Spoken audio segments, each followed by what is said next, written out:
How how did Abraham know when the call came to sacrifice Isaac that it was God making the call, not the devil? I asked that question. You asked that question? Oh, wonderful.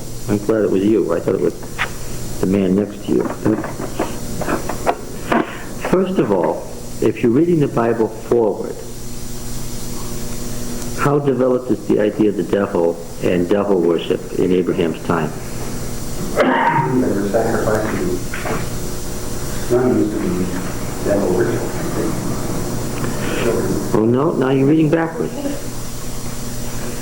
Devil worship, it was worship Wasn't devil worship, it was what? of other gods, the gods called Worship of God. nature. Worship of nature gods. That's going to come, that is very well developed at all. I mean, there's no mention of the devil. No mention of the devil. Well, the serpent, but isn't that the devil? But I mean, it's not mentioned. That's from there on, right to what? Maybe Isaiah, there's no mention of the devil. Yeah. You can later say in the Progress of Present Truth that the serpent that was in the garden was the devil.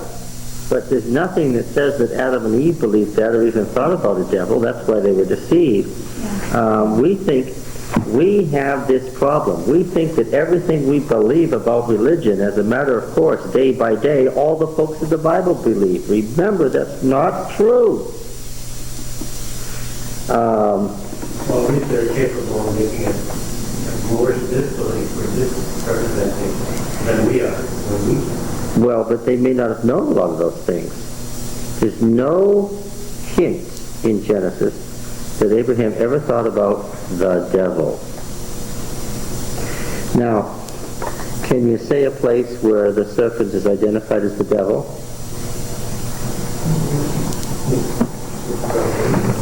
Yes, that's my point exactly. That's the proper answer. That old serpent, the devil and Satan, Revelation 12.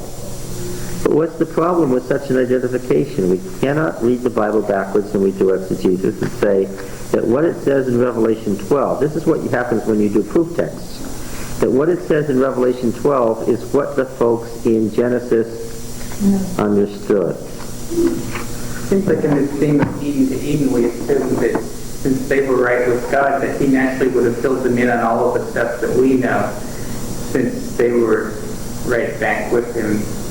They were children. We said that many times. They had no concept of the great controversy. I mean, that's what we would. I think that's what most people assume, though. It's just that, Yeah. All right. But they were told there was a deceiver. They were told that they could be deceived, weren't they? Boy, oh boy, oh boy. Where in the Bible did you get that? What did she just do? She's going to search her Bible in vain. What did she just do? He used something from Ellen White. She used a description from Daniel March, what she used. A descriptive passage from Daniel March that Mrs. White picked up. It has nothing to do with visions or revelation or anything, because Mrs. White tried to tell a story.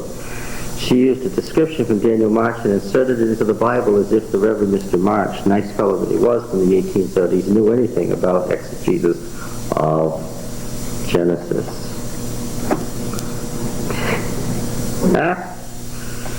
Yes, it does happen that Adventists tend to read into the Bible, not just later parts of the Bible, but what?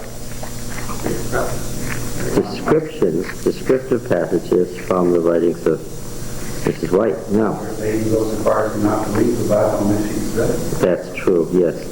And if you do an exegesis, that can sometimes be a problem. Now, let's look at some examples. My classmate Susan Ackerman has written a very nice article entitled Child Sacrifice, Returning God's Gifts. Barren Women Give Birth to Exceptional Children is the subtitle. It's in the Bible Review of June 93. It's this month. Now I'm not going to read much of it, but a lot of what I say is going to be drawn from the article because it's so convenient. What does it say about Abram's wife in Genesis 11 and verse 30?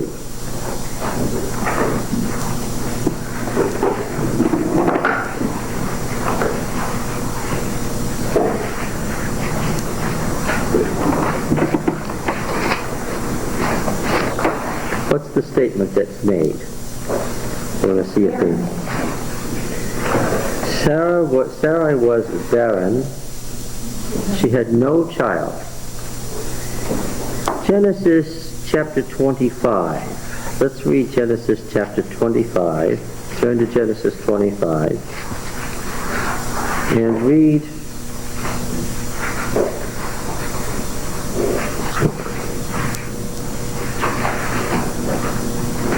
verse 21. And Isaac prayed to Yahweh for his wife because she was barren. And Yahweh granted his prayer. Genesis 29. Genesis 29 and verse 31. When Yahweh saw that Leah was hated, he opened her womb. I don't want to go any further than that. What was the name of this judge? Yiftach. What does Yiftach mean? Pathach is to do what? What's the verb pathach mean? It means to open. It's a vowel. It's a vowel. Well, that's what I said. What does the verb pathach mean? It means to open. Yiftach is just the imperfective, he opens. Part of the sentence name, the theophoric element is missing. Who opens? El opens, Yahweh opens, a God. Whatever God we're discussing opens the womb. That's the very essence of deity, is it not? What does the deity do? He gives life, right? The Yiftach Jephthah, we say in English, his name means he opens, he being the God in question.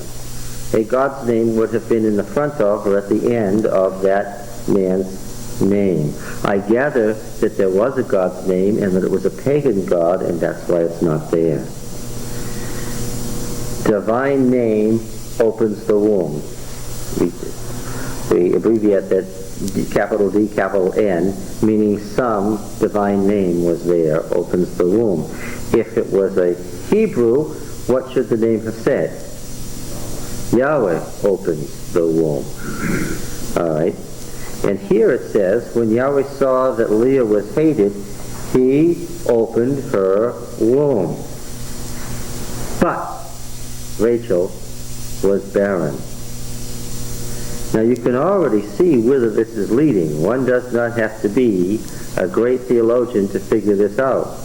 If Yahweh opens the womb, then what? Well, yes, Yahweh closes, Yahweh opens, but then what? If he opens the womb, then what? Then whatever comes forth from the womb is what? Is a gift from God, and what? Is his. He owns it, and has the right therefore what? This is true in every ancient religion. Has the right therefore what? To demand, don't say ask, to demand that which is his. But Rachel was barren. How did we see the beginning of the story here in Samson, Judges 13, verse 2? Judges 13, 2.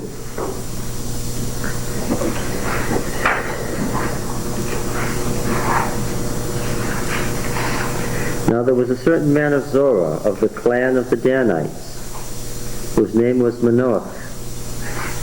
His wife was barren. She had no child. This looks surprisingly similar to 1 Samuel verse 1:1. Notice how the story begins. There was a certain man of Ramathaim Zophim in the hill country of Ephraim, whose name was Elkanah, He had 2 wives. The name of one was Hannah. The name of the other was Peninnah. Peninnah had children, but Hannah had no child.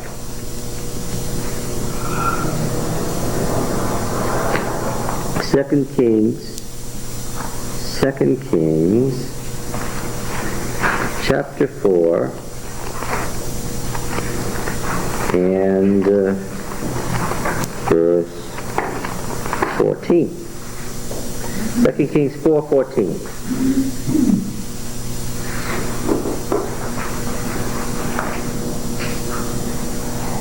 He said, he being Elisha, "What then is to be done for her?" Gehazi answered, "Well, she has no child, and her husband is old." What happens to each of these women? In each case, what happens? They have a child of promise. Not just an ordinary child. It just doesn't happen that they have a child. After it's very clear that they're never going to have children, in a special way, a man of God, the angel of the Lord, an oracle from the priest or the prophet or the angel of the Lord announces what?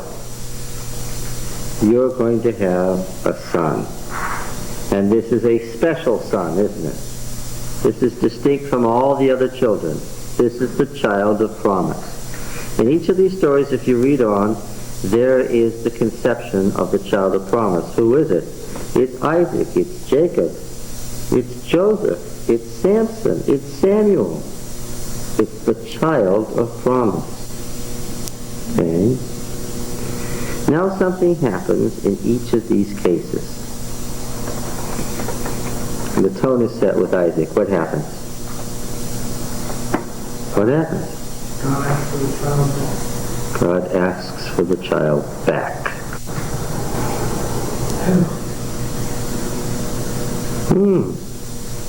In every case, God asks for the child back. In every case. Each of the children almost dies upon reaching maturity, which is teenage years. By the time the child is 13 or so, he faces an event that brings about, or nearly brings about, his death. In every case. And in each of these cases where his near death occurs, it is understood that it is God who brings about this event. Okay? Now, Can you illustrate that and think of it in Abraham and Isaac? What was Samuel's near-death experience? the destruction of Shiloh at the hands of the Philistines, the destruction of Eli's house, of which he was a member, of which he was legally a member. The thing that saved both Samuel and Samson was that they had already been given back to God. How? By their mothers devoting them to the temple. Yes, by their mothers devoting them by vow. They became votive offerings, Nazirs, set aside to the temple, and therefore had been given back and deserved God's protection. Susan Ackerman writes, because it was Yahweh who gave the child life in the first place, Yahweh has a right to the life of the offspring. Yahweh can thus ask for him to be sacrificed, as the deity asked of Isaac. Yahweh can thus send an angel to prevail over the child. Yahweh can demand the child be given to him as a Nazarite. This is the motif that holds together the diverse stories that we are examining. The idea that if Yahweh fills the womb, then Yahweh has a particular claim on what comes forth from it. The most persuasive evidence for such a thesis comes from the various manifestations of the Canaanite cult of child sacrifice. The bulk of our data concerning this Canaanite ritual comes from Phoenician and Punic colonies in the western Mediterranean, particularly Carthage. You all know where Carthage is, I presume? In North Africa, right? Inscriptional evidence from the Carthage Tophet, which is the Tophet is the place where child sacrifice is carried on. It's mentioned often in the Old Testament. There was a district south of Jerusalem called Tophet where they carried on child sacrifice. They carried on child sacrifice in Jerusalem? Yeah, they did. The precinct of child sacrifice reveals that the deity to whom the children among the Canaanites were offered was Baal-Hamon. Inscriptions as well as classical authors make clear that the Semitic Baal-Hamon is identified with the Greek Kronos and the Latin Saturnus. Moreover, Hittite evidence from Zingerli in modern Turkey, as well as data found in classical sources, suggests that Baal-Hamon, Cronus, Saturninus are all to be identified with the Canaanite god El.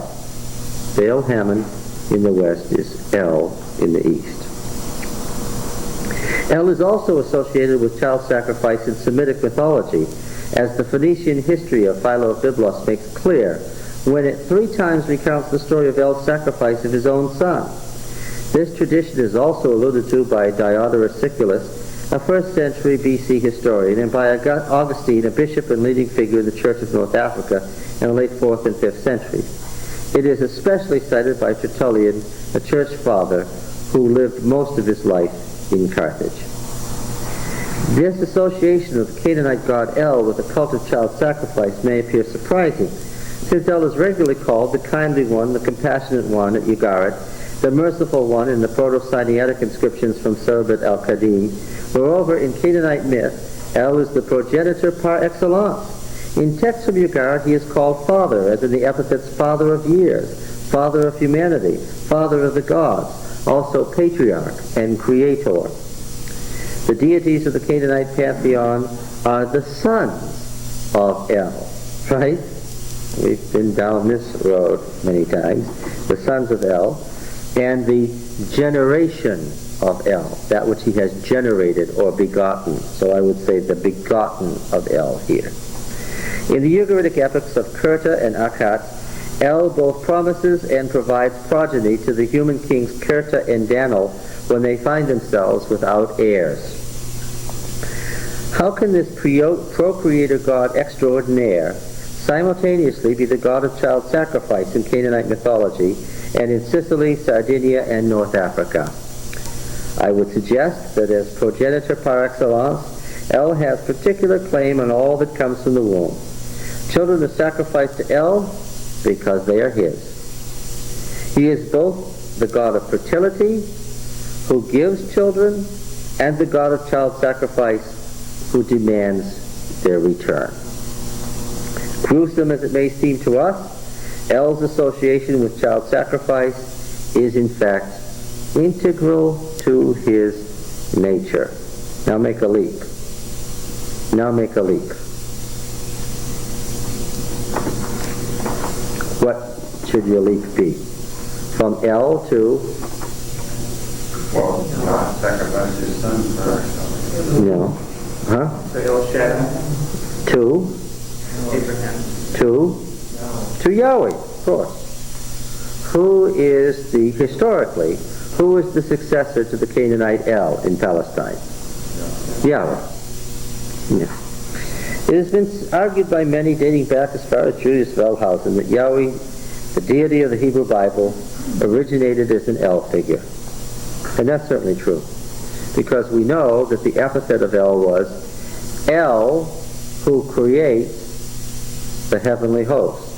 And what's the word who creates in that sentence? His official name or title, the whole long name is what? What's the whole long name?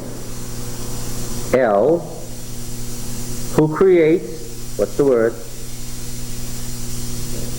Yahweh, who causes to be. El, Yahweh, the heavenly host. Well, you know the host of heaven, right?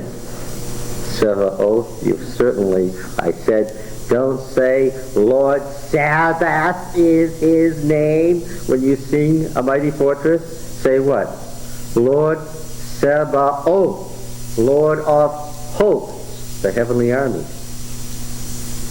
El, Yahweh, Sabaoth, Shemayim. That's the whole name.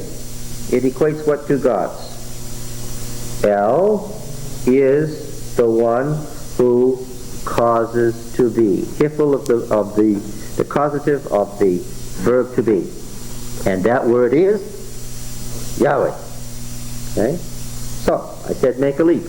What leap should you make? From El to Yahweh, which is a spin-off, if you please, a spin-off of the old Canaanite deity, and many of the descriptions of El are contained in the Bible and describe Yahweh. Yes. Okay?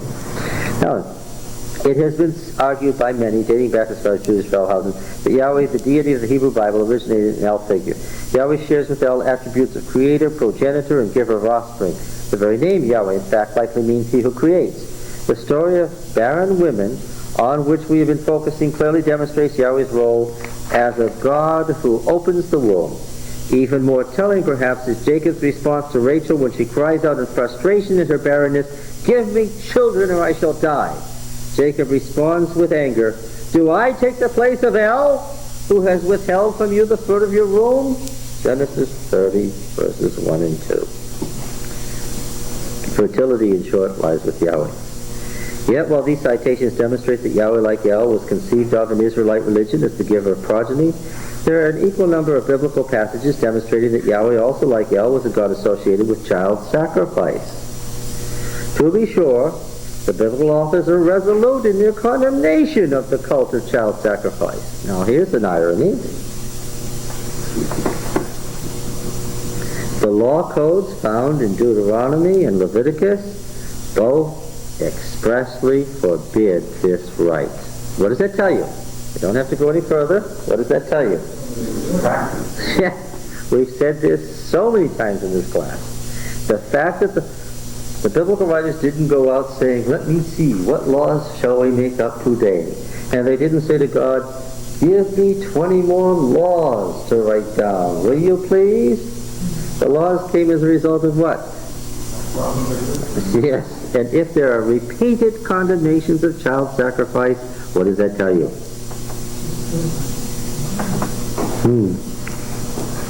The law codes found in Deuteronomy and Leviticus both expressly forbid the rite. The narrative materials in the Book of Kings reaffirm the law code set forth in Deuteronomy that regards child sacrifice as an abomination to Yahweh. Among the prophets, Jeremiah, Ezekiel, Micah, Isaiah castigate those who practice child sacrifice. Despite these emphatic legal, narrative, and prophetic condemnations, legal, narrative, and prophetic condemnations. What does that tell you? It's found in legal material, it's found in narrative material, and it's found in prophetic material. What does that tell you? Widespread and long continued.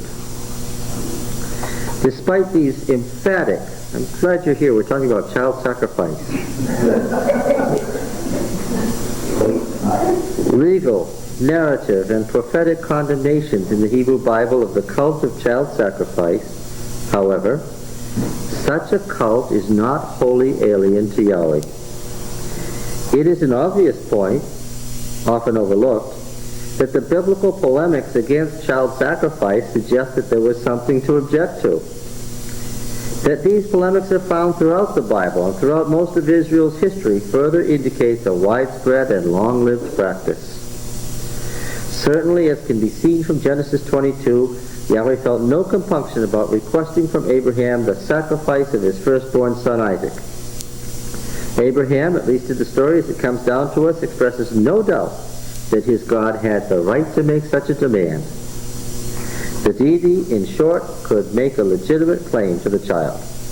Indeed, this is made explicit in legal texts in the Bible. Exodus 22:29. Let's see what she's talking about here. Exodus 22:29.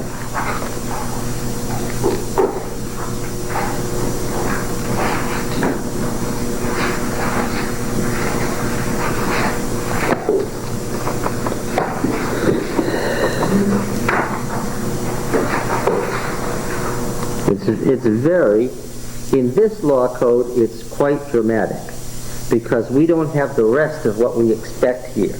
The rest of the story is found elsewhere, but here, in this very, very old code, the oldest, this is the covenant code, it's just very dramatic because it shows the original law in all its horrible reality. What does it say?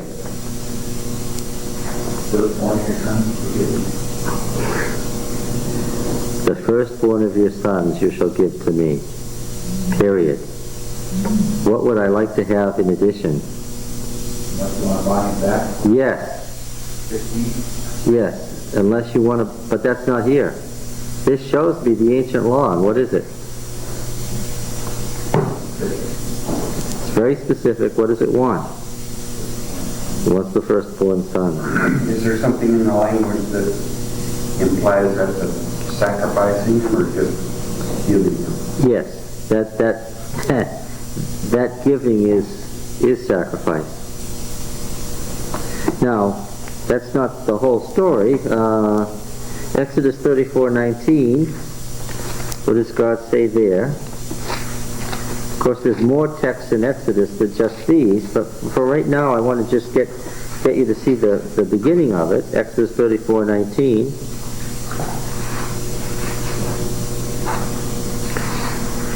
Let's read just 19 now. All that opens the womb is mine. All your males, cattle, firstlings of cow and sheep. Now, verse 20 adds this.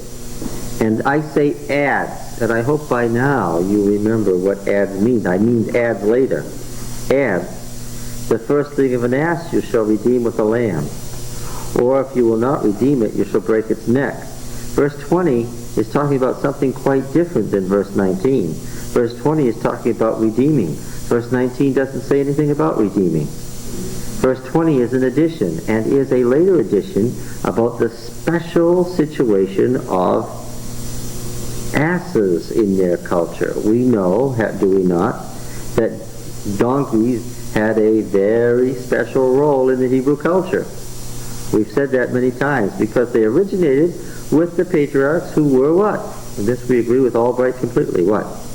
Donkey caravaneers. What were they doing? What was Abraham doing leaving Mesopotamia and coming all the way to Palestine? That's what a what does. What a caravaneer does. That's his business. Why were they stopping at Shechem? Well, we know. All right. So in verse 20 we get an addition that you can redeem an ass with a lamb. Or if you don't redeem it, break its neck. All the firstborn of your sons you shall redeem. Now that is what? That's an addition. That's good news, because in the last verse I read, what did it just say? What do you do with your firstborn? You give them to me. But now, what do I have in addition? A way out of human sacrifice. Okay. Is the womb considered to be only just opened once when the firstborn is born? I mean, otherwise you could interpret verse 19 as being everyone who was born, since they all... Oh yes, opening the womb only happens once. Once the womb is open, you can have 20 children from it, but that's not opening the womb. That's opening a locked door, the mystery of life that comes from the womb. Once it's open, you know life can come from it. Yes, good point. Not considered to be opened only by a male offspring. No, not necessarily. No. The firstborn is a girl. It doesn't apply. If your firstborn is a girl, you're going to redeem her, but at a different rate. And that's not entirely because girls are worth less money, because you're going to get paid back from the girl later. How? By a dowry. Just looking at 19, how it was written, not adding 20. But it says all your males. Does that mean that, you know, all that opens the womb is mine. All your males. Do you have a note by the word male? Yeah. Well, it says it's in the Theodosian text. Oh, okay. It's not in the Masoretic text. As this came down in the Masoretic text, now here we have a textual problem of text criticism. Who shall we rely on here? Shall we rely on the Babylonian tradition, or shall we rely on the Palestinian tradition? The Palestinian tradition says that the text originally read, all your male. The Babylonian tradition says just all your firstborn. And this may have actually reflected a difference in practice between the Jewish communities in their different areas. So the Babylonians may have sacrificed the firstborn male or female, and the Palestinians were just concerned with males. Okay. Isn't this fun? Now let's see. Where were we here? Oh yes, we're reading 34:19. We read equally emphatic is Exodus 13:1. We read this last week, but let's look at it again.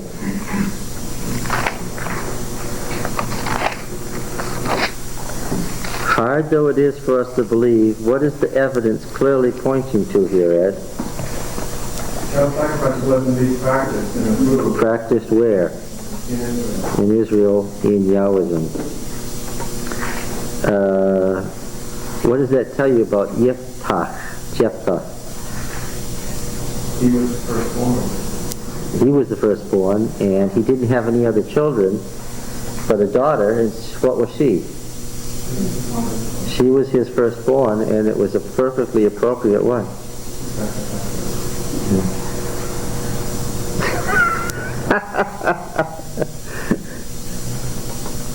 Now you're shaking your head. I know. 13:1. Yahweh said to Moses, consecrate to me all the firstborn. Whatever is the first to open the womb among the people of Israel, both of man and beast, is mine. And Dr. Ackerman doesn't mention it, but I went on to verse 11 last week, and we should again. And when Yahweh brings you into the land of Canaanites, as he swore to you and to your fathers, and shall give it to you, you shall set apart to Yahweh all that first opens the womb. All the firstlings of your cattle that are males shall be Yahweh's. And now that's as far as it goes. Right there, and we see the same kind of addition we saw elsewhere. But as it's written initially, what is it? Yeah. And again, in the language is sacrifice. Everybody. That's right. Everybody, there's no way around that what this means is sacrifice. Every firstling of an ass you shall redeem with a lamb. This again is the same kind of addition we saw in the covenant code about the role of the ass. If you will not redeem it, you shall break its neck. Every firstborn of man among your sons you shall redeem. They are instructed to redeem the son. Yeah, in the addition, and it's funny that in both places, it was probably done by the same hand. What do they tell you to redeem first? They tell you, you're given specific permission to save your ass before you're given permission to save your son. Yeah, that's pretty good moral. Well, those asses were there. Nobody would be alive without them, right? Yeah, and it is ironic that you get permission to save the ass before you get permission to save the child.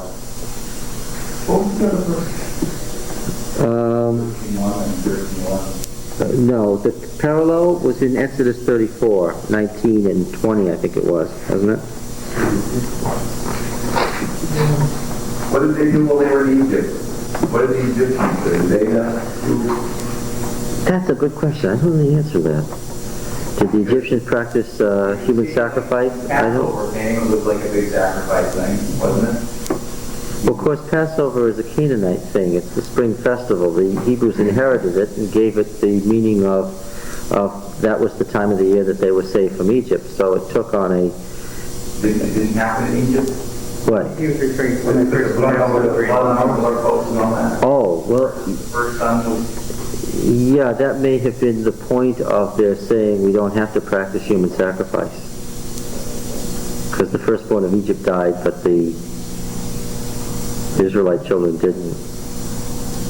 The point of that story, it is generally agreed, is that this is the beginning of the explanation why human sacrifice isn't carried out in Israel. Because we're only telling half the story when we read the text that demand human sacrifice. Right. We've got to go on to the others that forbid it and say why. Where's the first start? You know, we're reading Exodus here. I mean, obviously, there's something more in Genesis that, I mean, of course, we have all the codes here in Exodus, but besides the Abraham story, is there anything else in Genesis that talks about it? No, I think that's the only thing that bears on human sacrifice in Genesis. Except that they're in Canaan where it was practiced and it was understood that El demands and Yahweh demands. They were worshiping El Shaddai. Question. You said that several of these texts have been added. Mm-hmm. Several of these verses have been added to the text. So at what point did Israel begin to realize that they were going to sacrifice children? Conceivably or additions being what their original. Well, these particular texts we find in P. When you say at what point did Israel, I may have to caution you and say that Israel as a people may not have come to this conclusion or been directed this all at the same time. If Jephthah in Gilead in Transjordan in 1125 thinks it's perfectly fine to sacrifice his daughter, and the writer of the story doesn't seem to object either. No, she didn't object. She thought that was right of her father. And the writer, see, the Deuteronomic historian has left the story stand as it was. If the writer had objected, what would he have said? Probably had a vision that he either. Or he would have said that when he did this, this was a sin and a snare in Jephthah that became a trap or something. His standard way for saying that it was the bad thing to do. But there's none of that there. That's what's appalling. Well, but remember, he's a Transjordanian. We can't say that the religion of Yahweh developed evenly in every part of Palestine at the same time. And remember that the priestly codes contain the highest level of morality and concern about sin, right?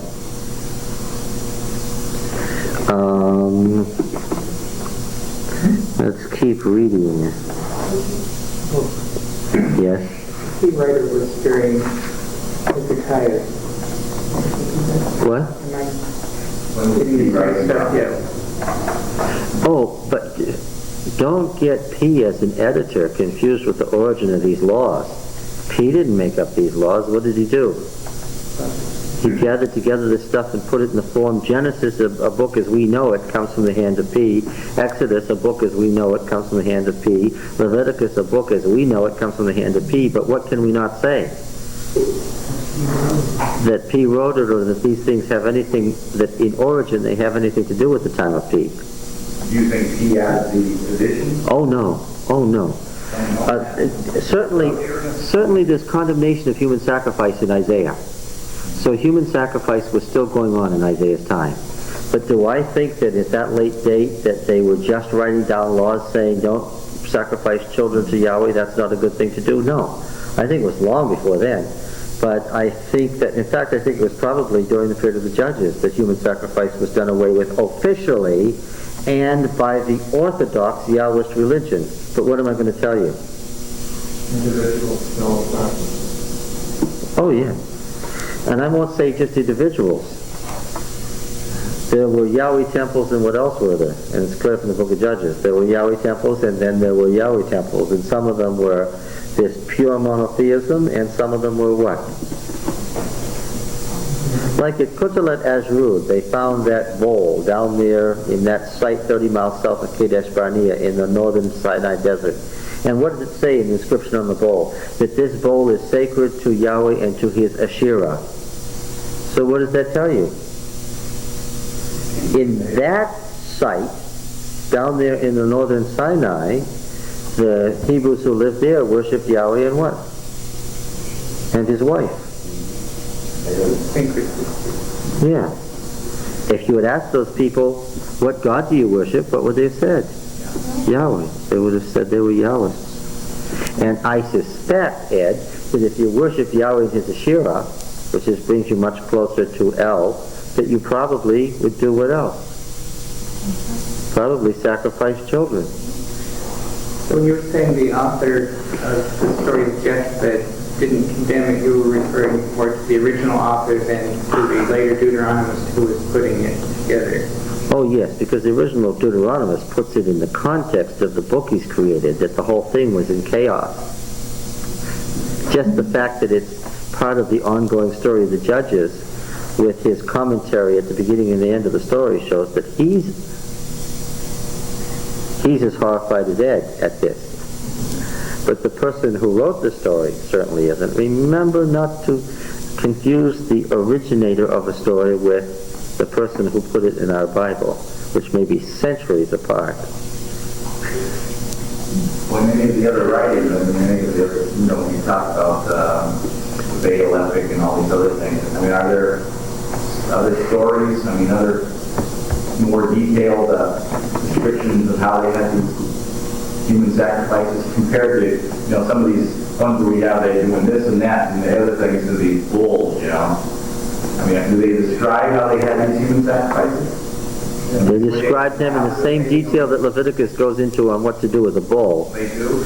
They do, Okay. yes. Yes, and there may have been such details in the Hebrew Bible, but if they ever were, then what? They have been suppressed deliberately as totally inappropriate. Even the Jephthah story is very circumspect. What does it say?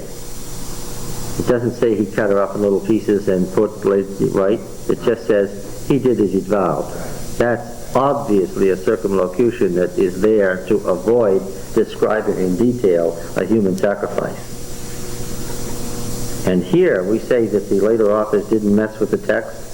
Here we can be sure that later authors did mess with the text occasionally because they found it unacceptable. And it's only in Ezekiel that we get a clear statement that they had these abominable laws from Yahweh about child sacrifice. Let's see.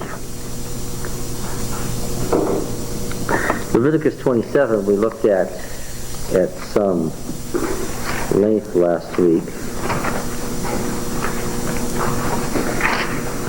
Well, one man's Bible had the thing about when you make a difficult vow in verse 2, but it says of when you vow a person to Yahweh.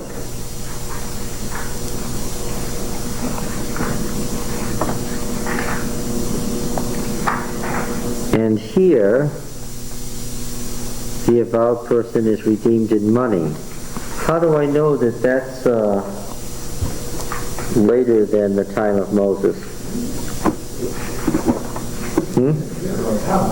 Would have money. Yeah, there were no coins in Moses' day.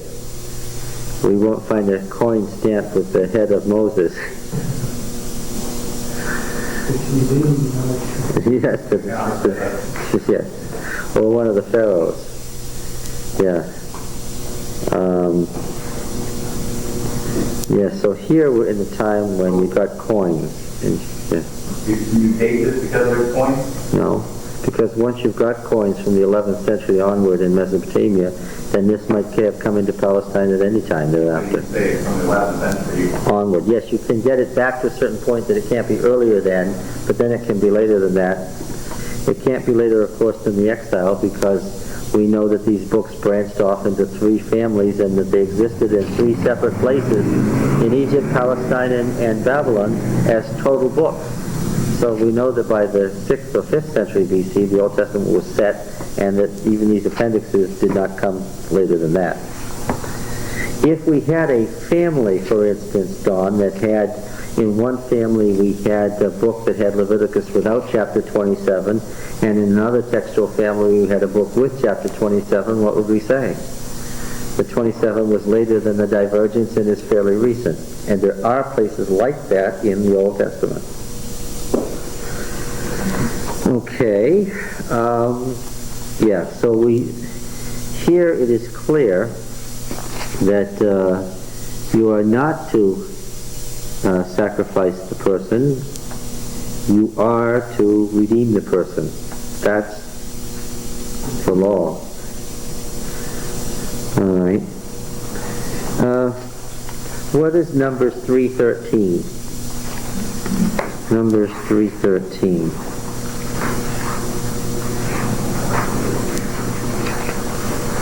Still hard for me to understand the concept of valuing a person, you know, that you actually can do that. It's not something that I expect you to do momentarily, but yeah. I mean, the systems exist to actually think they do that. I don't understand it. All the firstborn are mine.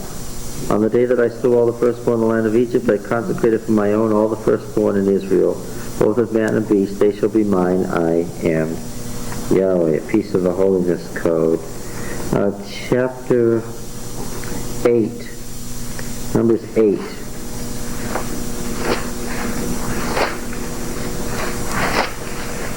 Verses 17 and 18. For all the firstborn among the people of Israel are mine, both of man and of beast. On the day that I slew all the firstborn in the land of Egypt, I consecrated them for myself. And I have taken the Levites instead of the firstborn among the people of Israel, and given the Levites as a gift to Aaron and his sons. And that's an interesting one. Chapter 18, Numbers 18 and verse 15.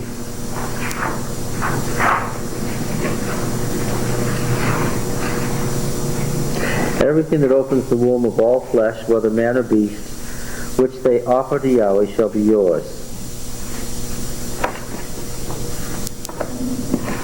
Did you read that? Read Numbers 18:15 again 2 or 3 times and see what it says before you get the but or the however. What does it say?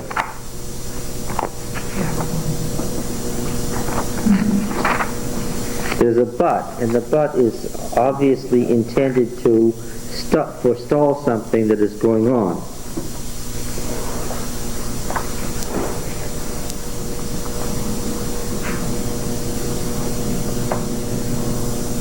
Do you see it? So nevertheless, the firstborn man shall thou surely redeem. What does that nevertheless tell you? What does that however tell you? Yes, and what? This now represents an alteration of that plan.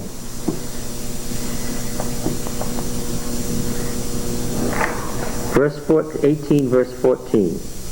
Every devoted thing in Israel shall be yours. Everything that opens the womb of all flesh, whether man or beast, which they offer to Yahweh, shall be yours. That's pretty clear. And we're happy that there is a however, or an only, or a but, a strong adversative here, act.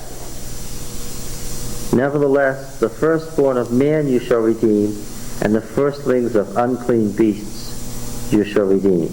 Now, is this a later addition? Well, sure, that's what the act, the nevertheless, however, but, the strong adversative means. It means that a pre-existing system has a huge but attached to it now. And their redemption price, at a month old you shall redeem them. You shall fix at 5 shekels in silver, according to the shekel of the sanctuary, which is 20 gerahs. But the firstling of a cow, or the firstling of a sheep, or the firstling of a goat, you shall not redeem. They are holy, so they're going to continue to be sacrificed. You shall sprinkle their blood on the altar, and shall burn their fat as an offering by fire, pleasing odor to Yahweh. But their flesh shall be yours, as the breast that is waved in the right fire yours. All the offerings which the people of Israel present to Yahweh I give to you as perpetual due, and so forth. So that the priestly code has altered, that is to say, stopped, human sacrifice. And the sacrifice of all firstlings of animals, yes? And it's just reading through this, just thinking they were offering animals with sacrifices. I'm thinking, man, this is a big slaughter. I mean, especially on, they've got them all lined up. Everyone's trying to get their sacrifice taken care of, and thinking, well, man, what a bloody slaughter. And we're talking about, line up with your little kid in your hand or whatever, and you're going along with them. It's like, man, this is even worse than even before. Mm-hmm. Here's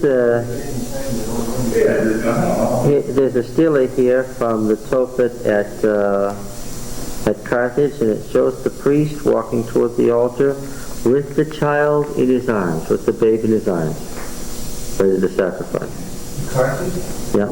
They may have had 100 of those people doing it at the same time. Yep. If you were, say, from the countryside and you had your baby, and when did you bring this to be sacrificed? At some big festival time? Probably. So this baby could be 6 months old. If you couldn't get there that year, you take him the next year, or you wait? No, you couldn't do that. It had to be a child. What was the festival then? Well, Whenever it happens? the spring, yeah. The spring or the fall is the time of the festival, you know that. So you know there's a festival of life. Another current event, Supreme Court ruled that it was all right for religious sacrifice. Sacrifice animal, that's right. Next step. Now, all these texts point toward a Yahwistic cult of child sacrifice that existed side by side with the conception of Yahweh as the giver of progeny. My conclusion is that as was posited for the cult of Yahweh's predecessor El, the God who gives a child has the right to demand its return. The roles of giver of children and the God of child sacrifice are integrally linked in both El and Yahweh worship. There is, however, a difference between Canaanite El and Israelite Yahweh. In the biblical tradition, Yahweh, unlike El, does not typically exercise the deity's right for a sacrifice of the child.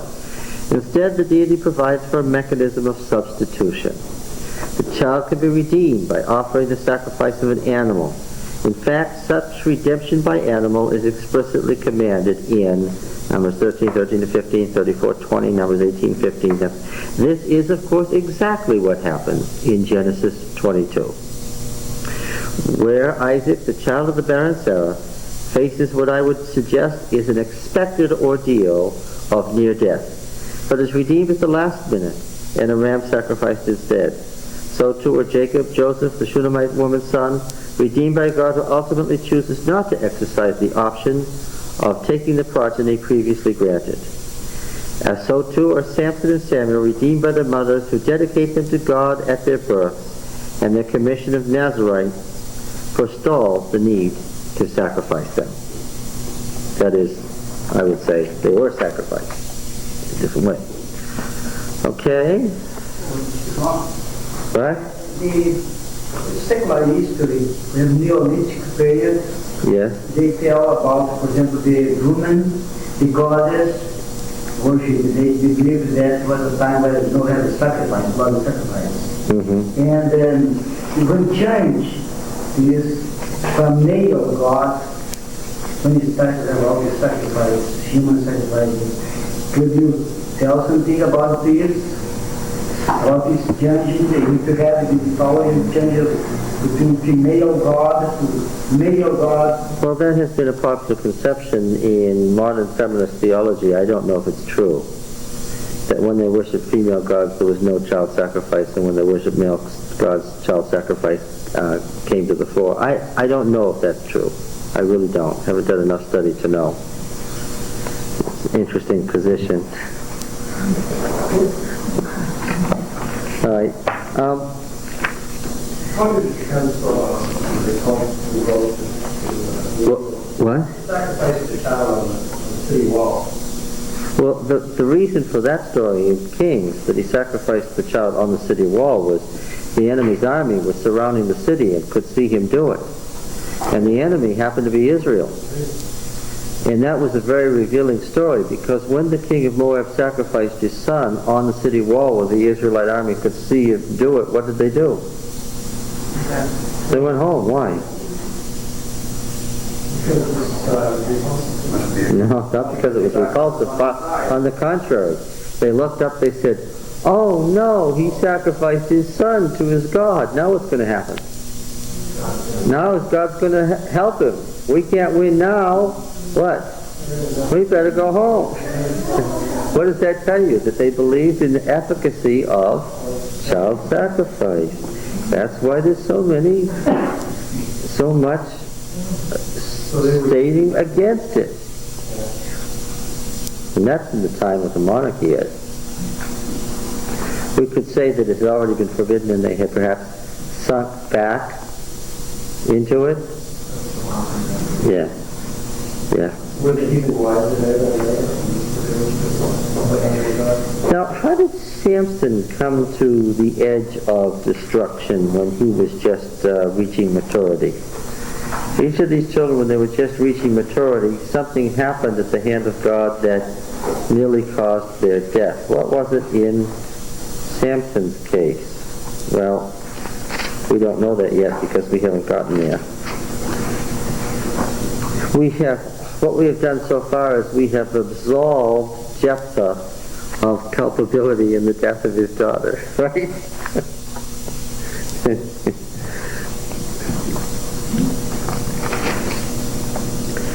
All right. So shall we read about Samson? But we were thinking Greek a while ago. But wouldn't it be fairly easy to assume that this story, the Lord providing His own Son for saving the world, and come down and then prostitute? Well, this is White's argument that these developments in pagan religion were a misunderstanding or a corruption of the true picture of what was happening in the great controversy. And that, in fact, the Canaanite mythology developed from if it did, it developed in a pre-literary age before writing, because we don't see any decline. It's already there full-blown by the time it gets written down.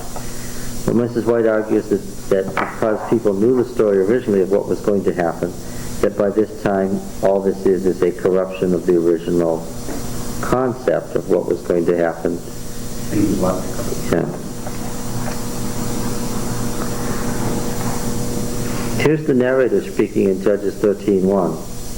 And the people of Israel continued to do what was evil in the sight of Yahweh, and Yahweh gave them into the hand of the Philistines some 40 years.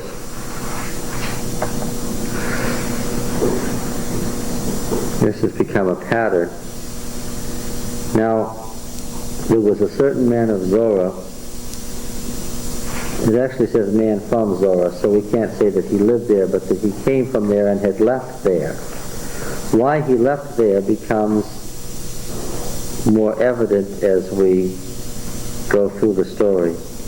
There was a certain man from Zorah of the clan of the Danites. It doesn't say tribe, but clan, which probably indicates the fact that Dan was no longer a full tribe in that area. We're going to read a story later in Judges that actually happened earlier that tells the story of the migration of the tribe of Dan from its holdings in the foothills facing the coastal plain where the Philistines came to the far north of Galilee, just at the foothills of Mount Hermon. This man is from Zorah, from the clan of the Danites. His name was Manoah, based on, of course, the verb nuch, to set, to place, to find a resting place. And his wife was barren and had no children. She's never named. It's very interesting that she's not named. And the angel of the Lord appeared to the woman and said to her, just as the angel of the Lord appeared to Gideon. There's a lot of reflection of the other stories of Judges in the Samson narrative. Words, phrases, sections that are used earlier in Judges. This clearly was the capstone story of the original collection about Judges, because it's got the themes of the prior Judges running all through it. Okay. So think of the angel of the Lord appearing to Gideon here. The angel of the Lord appeared to the woman and said to her, behold, you are barren and have no children, but you shall conceive and bear a son. Does this sound familiar? Does the wording sound familiar to you? From the New Testament. Where? Mary story. Where'd that come from? Probably here. No. No? Oh, it's Sarah. Abraham. Yes. But that's not the passage that you're thinking of when you think of Mary. Where's the passage from Mary based on? What verse? Anyone? Oh, Isaiah what? No, it's not 9:6. 7, yes. You're in the right chapter now. Keep going. You're doing better than go. Verse 14. Therefore the Lord himself will give you a sign. Behold, a young woman shall conceive and bear a son, and you will call his name Emmanuel. Yes, it's part of the theme in the Old Testament. Of course, the passage in Isaiah is built on the Samson, the Samuel, and the Isaac birth narratives.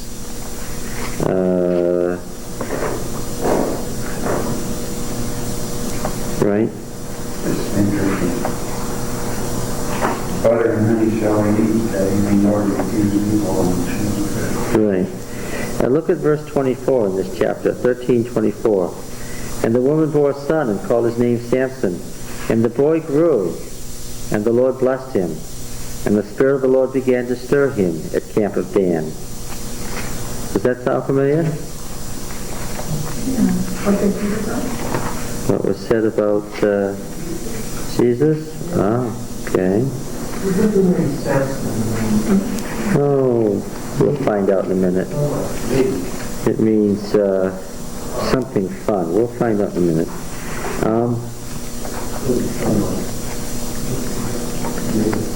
How about this that's said in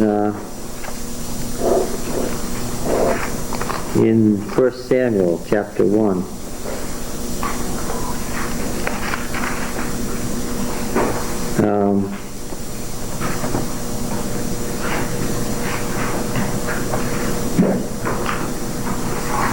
Verse 20. And in due time Hannah conceived and bore a son and called his name Samuel, for she said, I have asked him from the Lord. And notice what she did there. 2:1. Hannah also prayed and said, my heart exalts in the Lord, and so forth. What does it sound like? That's what Mary did. Yes. And, I think she probably did. And then 2:11. No, not 2:11.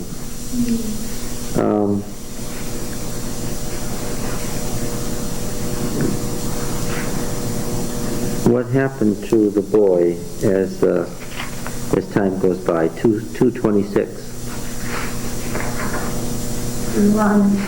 Yes. Now, does that sound familiar? Yeah, Luke 1. Luke 2:52. Yes. The stories about Jesus' birth are a composite of the stories we're reading. That's the simple bottom line. A composite of the stories we're reading. Lots of things that we're going to see that were said about these 6 children of the promise. Listen carefully now. Lots of the things that, it's going to be obvious now. Lots of the things that were said about these 6 children of promise are said in the Gospels about Jesus because the story of Jesus is built on these 6 stories. One of the things that happens is that when the child grows up, God does what? Demands the child of promises life as a sacrifice. Oh.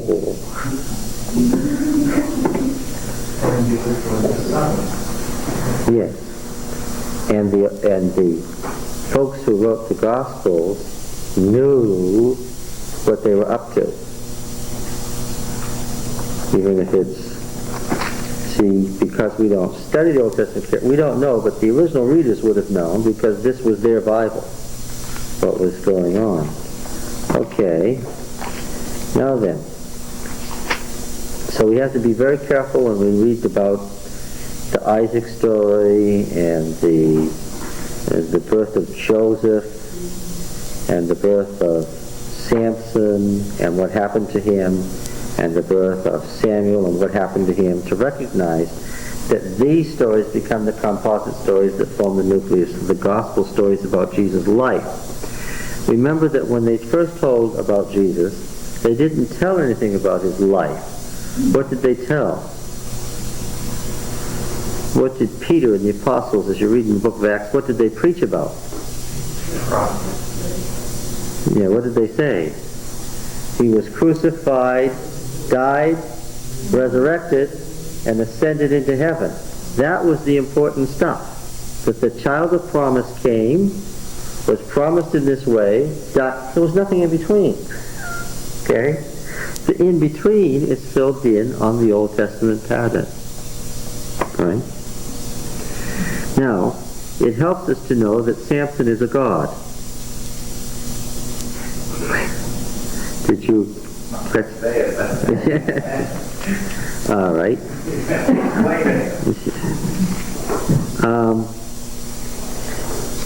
Ed very deliberately and helpfully said, what does Samson mean?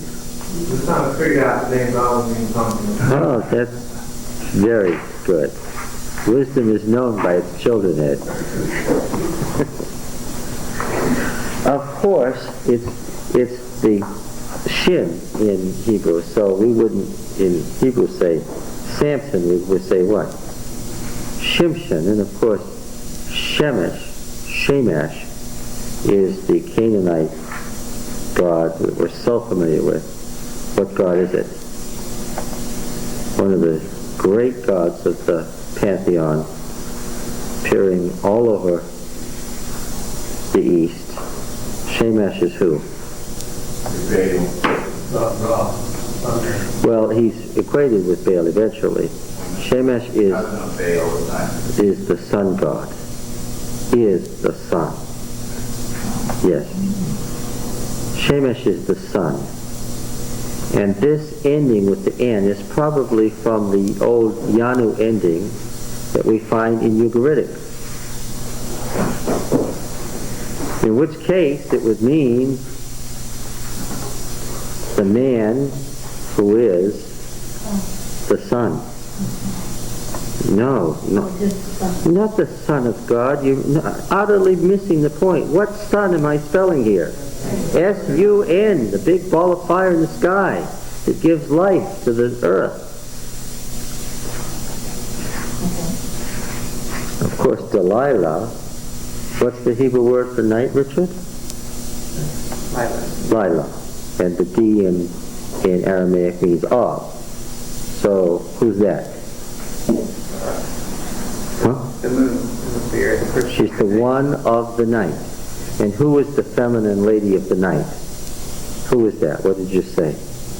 The moon.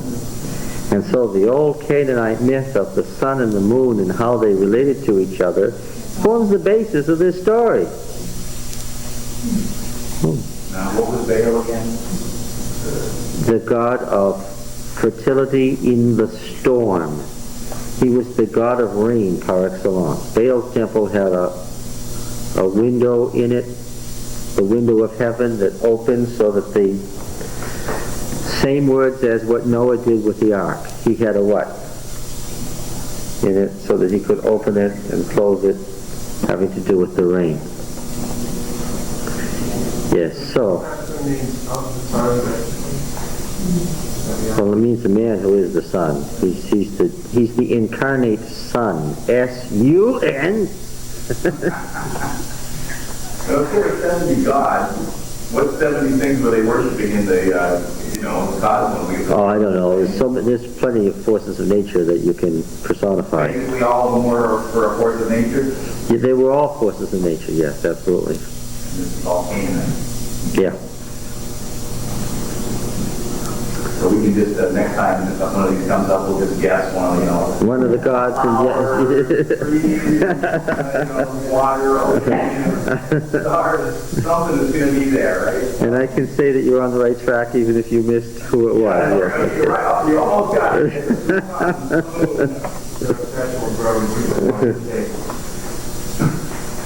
Of course, one of the points of the priestly creation story in Genesis 1 about God making the light before he made the sun, and then he made the sun, he made the moon, the stars also, is that the sun and moon were not the father and mother of the gods who made the stars. That's what the polemic is about. That's what's saying didn't happen. Paraphrasing there, 4 seasons and times and months and years. Are there 4 seasons in Palestine?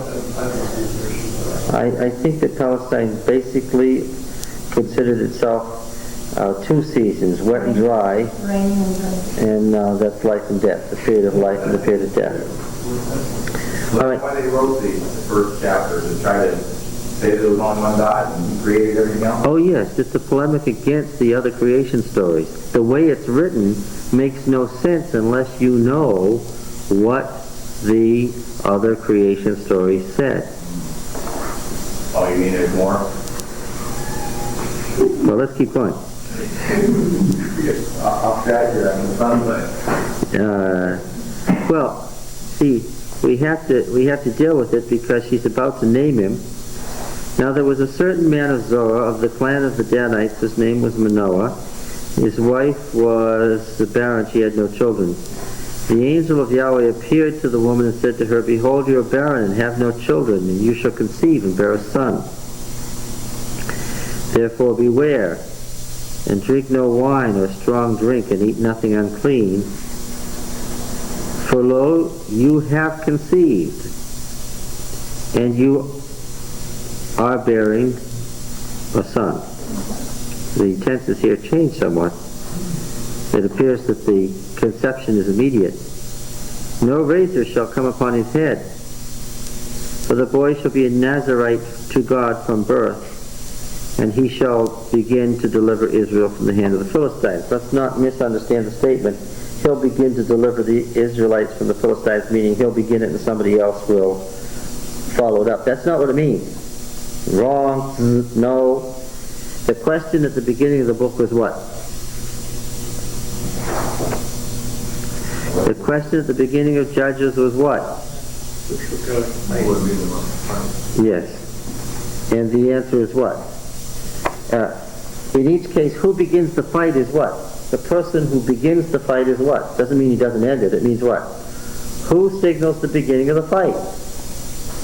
The judge, whoever the boss is, the military leader. And she's being told that what?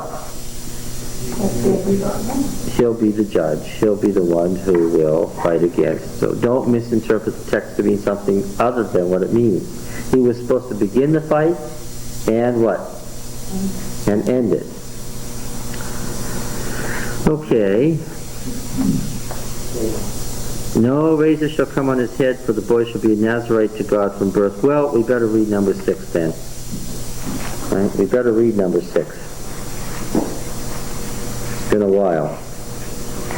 And some weren't here at all. So let's read number 6.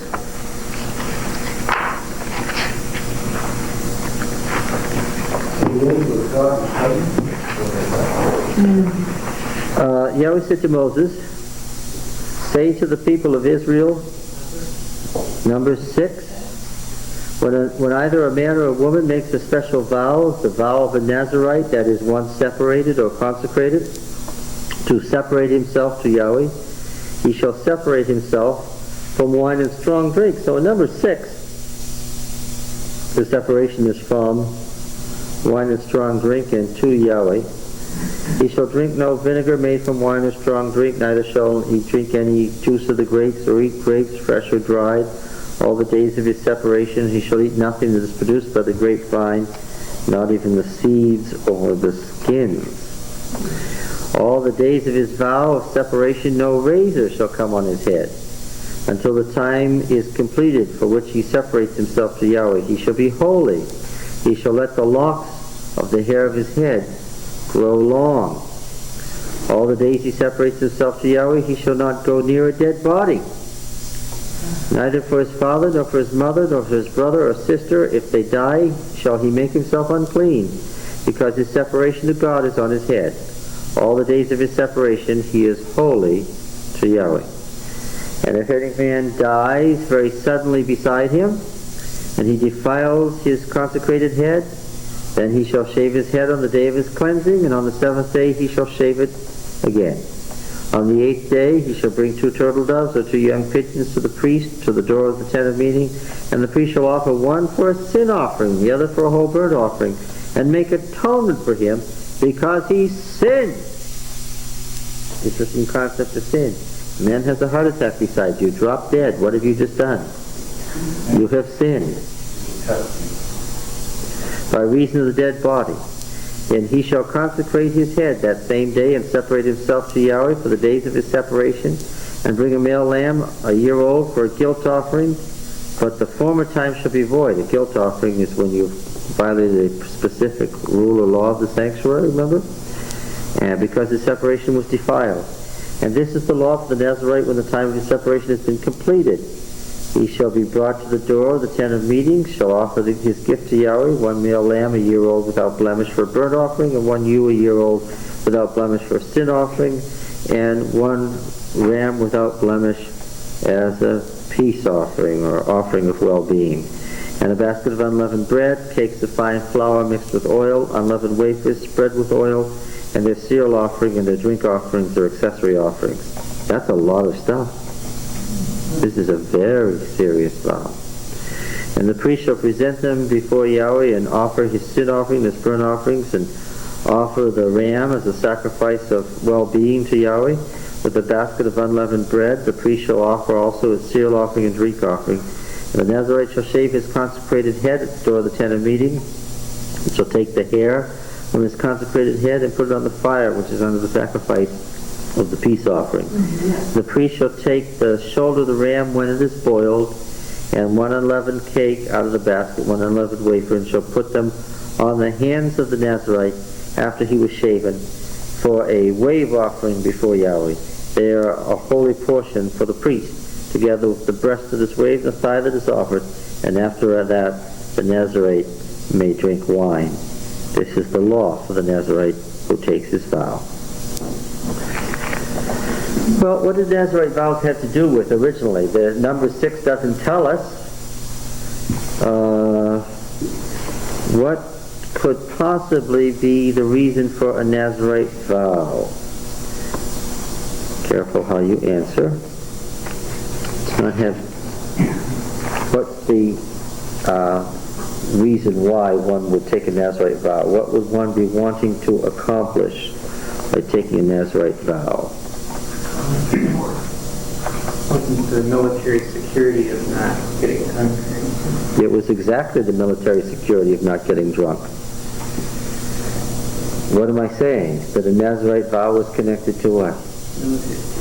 Not to military service. You should be much more precise. They didn't have military service as such. Holy war. There you go. Richard generally steps back out of it once he's stepped into it. Just jog his memory a little bit and catches himself. What's the big deal about the dead people? What? Why do you Well, because it's very clear. A Nazarite should only touch what kind of a dead person? One that he's killed in what service? In the Holy War. That's the only kind of dead body he should be touching. To touch any secular dead body, it secularizes him immediately and he's no longer fit for Holy War. Why in Israel would they make such pains to have an army that wasn't drunk? Well, yes, exactly. How did they get the folks on that ship called the Constitution, Old Ironsides, to go fight those British frigates that were more powerful than they? Yes, because every station, what was there? There was that barrel to be filled with grog. The reason they were so fearless was what? Yes.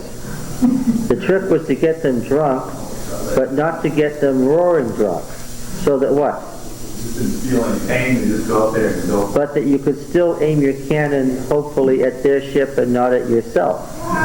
And the guy who could get his folks in a nice, happy state without getting them falling down drunk was the one who was going to come out alive. And this was the standard military practice in the 18th century. Yes. Back in the 10th century BC or whatever? Absolutely it was. When you went to war with your enemy, you knew that your enemy was drunk, and the idea of the Israelite army was what? Yes. They weren't drunk. Now we could say then that their winning so many battles was supernatural and that God was with them, but what else could we say? Yes, that that the archer who isn't drunk is more likely to, yes.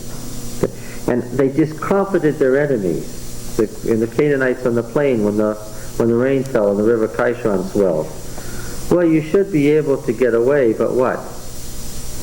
If you went into battle so drunk that you didn't know what you were doing, then a thunderstorm might. The wheels are clogged. What shall we do? The Israelites didn't have any weapons, but what? They weren't drunk either, which gives you an automatic advantage. Okay. Write that in here so we all know it. Well,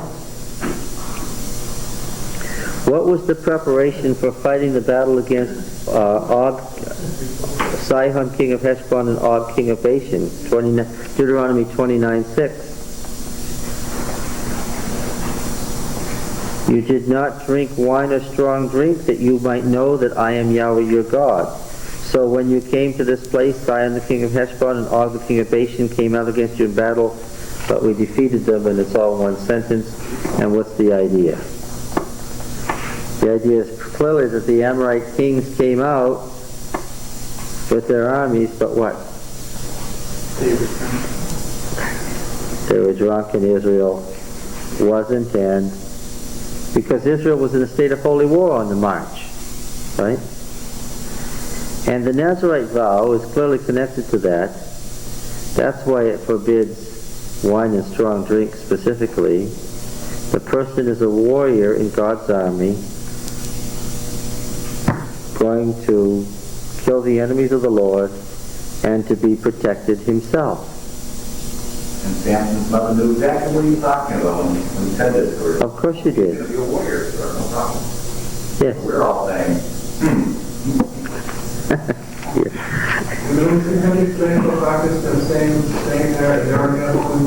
Yes, if you get these Orthodox Muslims, they do the same thing. they have long hair and they don't drink. They don't drink. Why was they forbidden to use any part of the... Well, because of the possibility that if you get anything contaminated with anything that is made from grapes, what? You don't get any excuses. It could be fermented, and yes, stay away from it completely. That's what a Nazir is. He's separated completely. My grapes were fermented.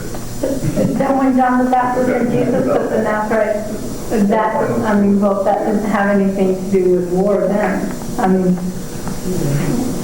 Well, let's save that question for when we get to the Gospels. To say that didn't have anything to do with war may be a little wide of the mark. Let's see. Getting back here to Judges 13.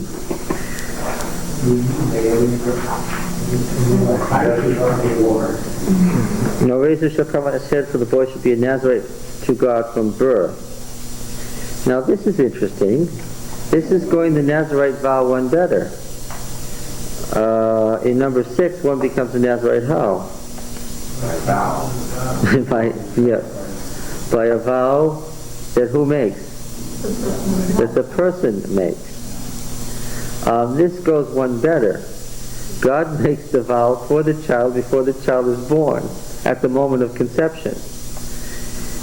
He shall be the one who sets the battle in order, in other words, sets battle array, to begin to deliver Israel from the hand of the Philistines. The woman came and told her husband. Now, the characterization of the woman is very interesting here. The woman came and told her husband, a man of God came to me. Now she's missed it. The pattern is already there. It's there with Sarah. It's there with Rebecca. What? Who has spoken to her? The angel of the Lord, God's envoy, has come to her, but she's missed it, even though it forms a pattern. She hasn't figured it out. Should she have figured it out?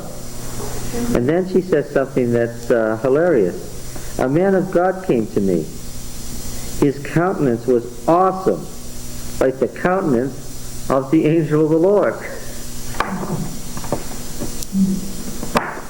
Well, it so often happens in Judges, people speak better than they know they're speaking, right? She says to her husband, "You should have seen this man. What an awesome countenance he had. He looked like he was the angel of the Lord." Yes, and what can we say? And we said it over and over again in Judges. She what? She just doesn't get it.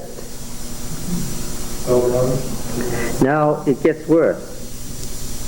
I didn't ask him from where he was, and he didn't tell me his name. That's full of irony. What's the obvious thing?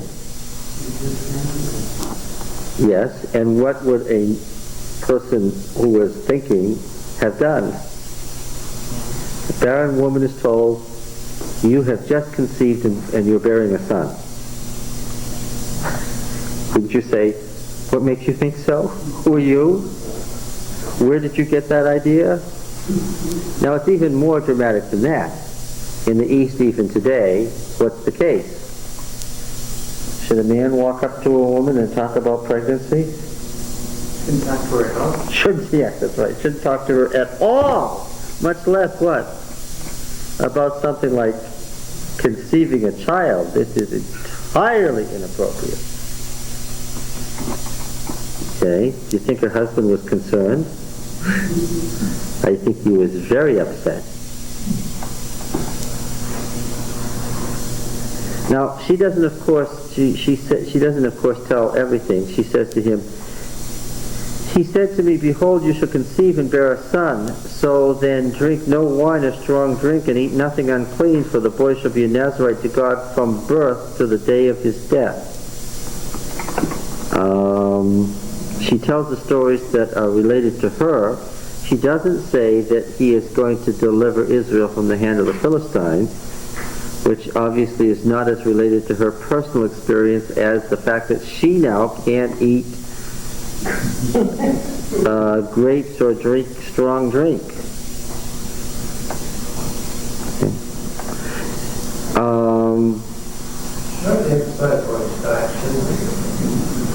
What?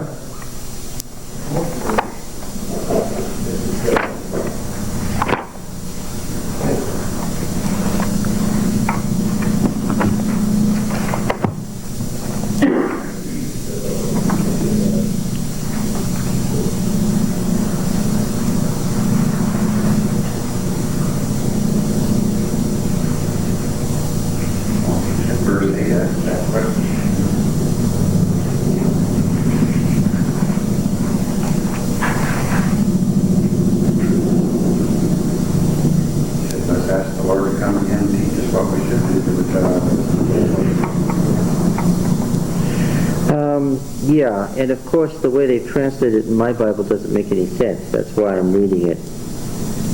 My Bible says, "Behold, you shall conceive and bear a son." So then, actually, it doesn't say "shall conceive." It says you have conceived. It says it's got a perfect. You have conceived and will bear a son.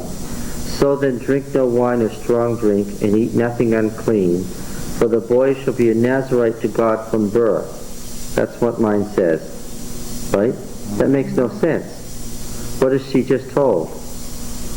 You're conceived, so don't drink wine or strong drink. You wouldn't follow that up with, he'll be a Nazarite from birth, because that's not what it just said. He's a Nazarite from what? From conception. It actually says from the womb. So he's a Nazarite from conception, not from birth. The translators in my Bible, the RSV committee, missed it completely. It's prenatal influence that's discussed here. It says from Beton, from the womb. Yeah, the King James says from the womb. Yeah.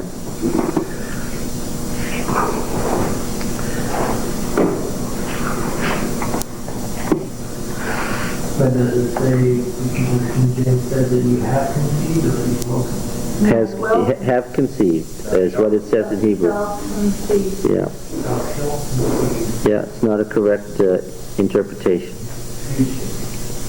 So one of them is in the first one. Yes, that's right. But if she conceived then, She conceived by the angel's word, at the moment of his word, which makes him what? That's a virgin dream. Well, she's not a virgin, but what? It's a divine conception, certainly. Well, she's suggesting that the sexual act took place between her and No, it's the divine word that creates.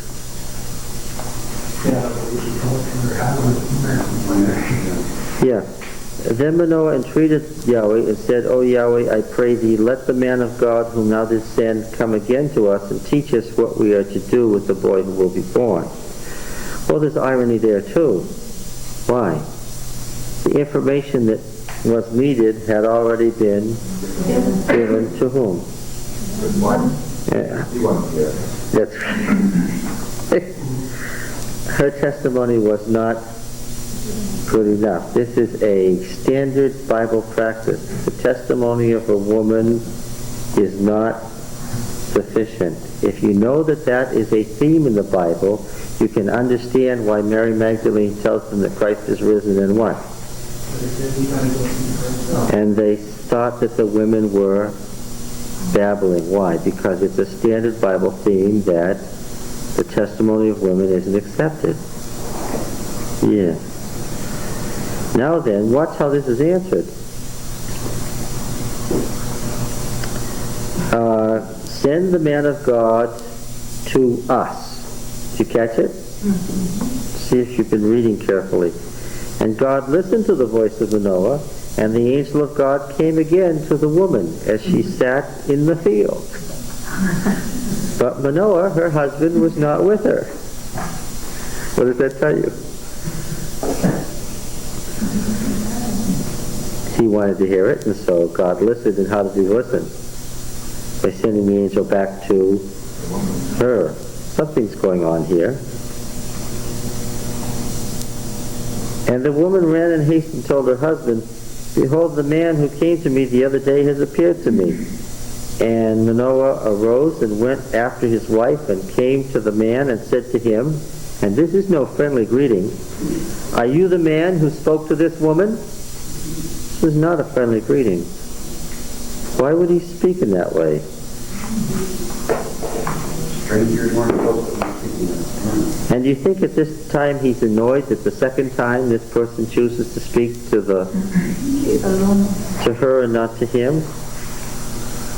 And he said, I am. And Manoah said, Now may your words come true. Does your translation, instead of translating it Joseph as it is, translated as, wrong. Wrong. The Joseph, hortatory, doesn't express faith in what the person says. When your words come true, it would express faith, not what it says. Doesn't say it. The Joseph. It's subjunctive. Now you know what the subjunctive is, Ed. Yeah. And in the Hebrew Joseph is an oath. May your words come true. Now may your words come true. Does not express faith in the result. It's merely an oath hoping that it happens. What is to be the boy's manner of life, and what is he to do? The information has already been given. How is the answer? The angel of the Lord said to Manoah, Of all that I said to the woman, let her beware. She may not eat of anything that comes to the vine, neither let her drink wine or strong drink, or eat any unclean thing. All that I have commanded her, let her observe. What's happening here? How much additional information is he, the man, eliciting? None.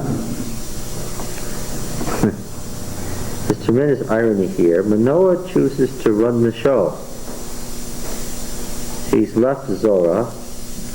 The rest of the tribe of Dan has apparently moved north. He hasn't gone with them. What impression do I get of Manoah?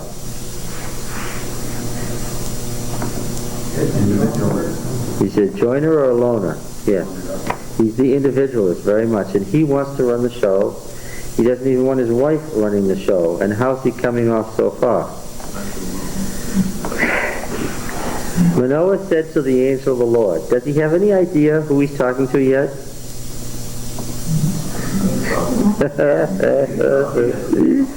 So far he's being offensive. Pray let us detain you and prepare a kid for you. Well, that's the rite of hospitality, which is sacred, right? And the angel of the Lord said to Manoah, if you detain me, I will not eat your food. What kind of an answer is that? Very rude. I can't imagine in Eastern context saying no. You just can't do it. Not possible. Then he says, but if you make ready a burnt offering, then offer it to Yahweh. Manoah did not know it was the angel of the Lord. We know that. And Manoah said to the angel of the Lord, what is your name? So that when your words come true, we may honor you. Well, he's trying still to be hospitable. Here, he may get some more information than his wife, because she had said what? She hadn't asked the name or where the man came from. So, what? But he had the countenance. Yes, that's the countenance of the angel of the Lord. And this answer is also surprisingly rude and just plain surprising in the context. Why do you ask my name, seeing it's wonderful? It's pretty clear that Manoah really, really wants information. He wants more information than his wife got. He really does want it, but what? He's not very good at getting it. He doesn't seem to be able to figure out the obvious.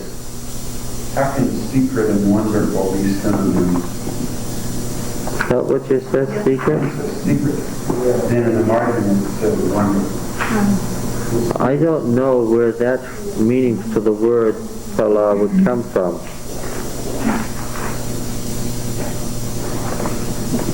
I don't know.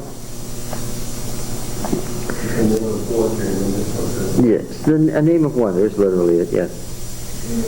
So Manoah took the kid with the cereal offering and offered it on the rock to Yahweh. Does this remind you of Gideon? It's intended to. To him who works wonders, who is working wonders.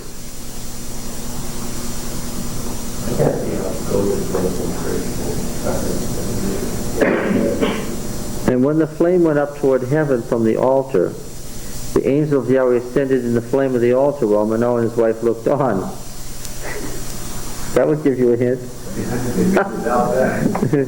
And they fell on their faces to the ground. The angel of Yahweh appeared no more to Manoah and to his wife. Manoah knew that he was the angel of the Lord. And Manoah said to his wife, we shall surely die, for we have seen God. Now this is irony too. But his wife said to him, does he get it?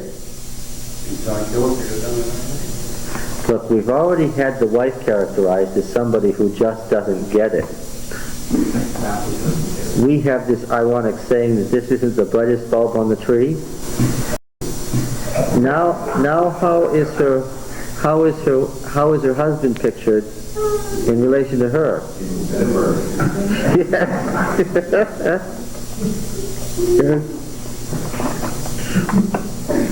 His wife said to him, if Yahweh had meant to kill us, he would not have accepted a burnt offering and a cereal offering at our hands, or shown us all these things, or announced to us such things as these. Now, we only find out later where they're living, but they're living by the town of Beth Shemesh, where there's a temple to the sun. And the woman bore a son, and she called his name Samson. And the boy grew, and Yahweh blessed him. And the Spirit of the Lord began to stir him in camp of Dan, between Zorah and Eshtaol. So he's man of Shemesh. He's the sun man. Why would she call him that instead of the name he's talking about? Yeah. Oh, you have the answer to that question. Why would you name the child of promise Son?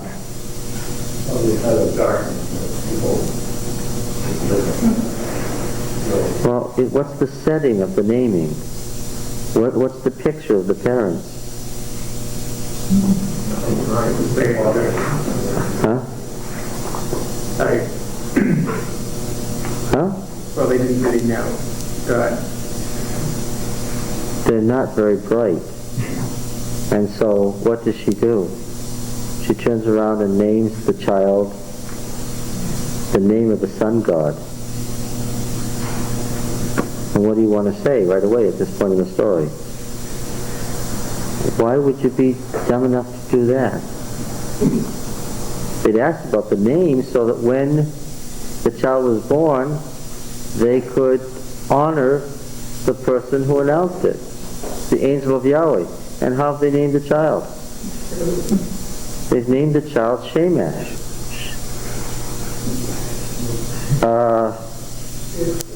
Now I know it takes 9 months for a child to be born, but have you folks forgotten something?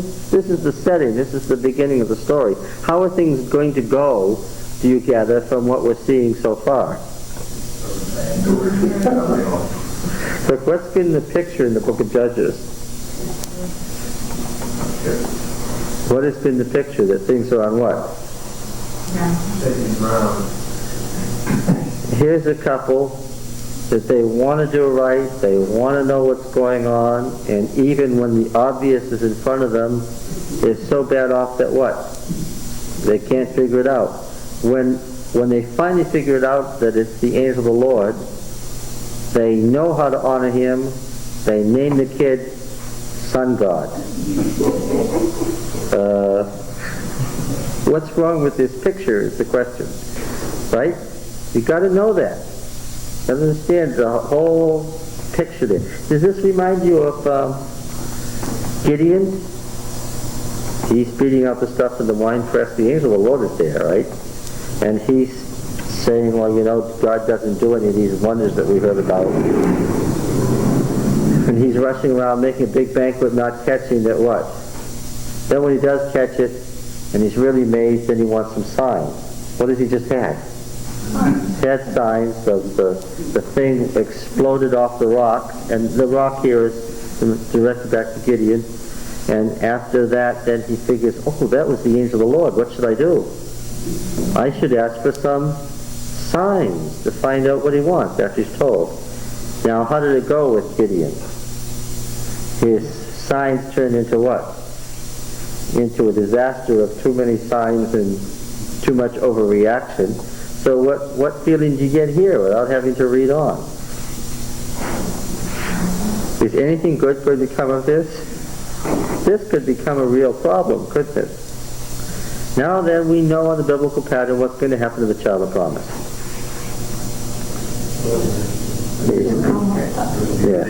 Yeah. All right, now. The Spirit of the Lord began to stir in him in camp of Dan between Zor and Eshtaol. So the Danites were still a tent camp. That's all that they were. Samson went down to Timnah, 4 miles from Beth Shemesh. When you see these Canaanite cities and towns with the name Beth in them, what is the Beth they're referring to in any of those names? Must be their house of worship. Their house of worship, their God's house, their temple.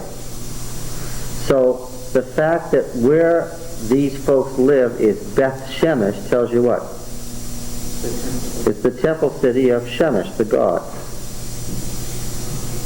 So in their minds, what is Yahweh? I have to conclude. Yahweh's what? Must say the same as Shemesh. So he's the sun god. Right? So that was how they thought they were honoring him. That's how they thought they were honoring him. They named him Samson, sun's man. He was a divine being. He was conceived by the sun as far as they knew.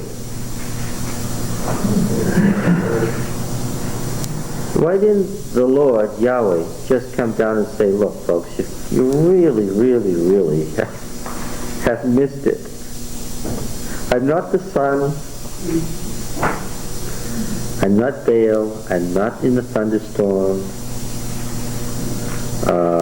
I don't need human sacrifices for you to be fertile. Why didn't the Lord do something like that? Gather all the tribes together and say, here are 10 things that I could tell you about myself that you need to know. Like the 10 Commandments. I'm not the sun. Wouldn't it have been easy to do?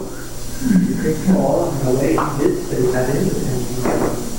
He said, no, there's no image that you can make of me because I'm not any of me who created the heavens and the earth. Well, at least that's what they thought the Son had done. But he had to keep telling Elijah he wasn't in the world, he wasn't in the earth. Well, how far down will God go to work with people? Where they are. Patience and Thank goodness it goes where they are. Well, the story seems to be here that if you think God is the Son God, then what? If that's the best you can do, then what? All right, we'll start from there. Well, that's pretty good, right? All right, if that's the best we can do, we'll start from there. Fine, I'm the Son God. So let's work from there. Samson went down to Timnah. What story do I expect to have next after the story of the child of promise's birth? how he nearly died. Yes. He saw one of the daughters of the Philistines. So this is teenage years. Then he came up and told his father and his mother, I saw one of the daughters of the Philistines at Timnah. Now get her for me as my wife. So he's got to be at least 13 here. But his father and mother said to him, now get this and see if this is an irony. Is there not a woman among the daughters of your brotherhood or among our forces? Don't read people because doesn't mean people. It means the army that we have. That you must go and take a wife from the uncircumcised Philistines? Now why is that ironic? That's what you're supposed to say. Yeah, but what's the father's condition? He isn't worshiping one of the Philistine gods. What's he worshiping? One of the Canaanite gods. Now the Canaanites circumcised. So did the Egyptians. In fact, all the Semites circumcised.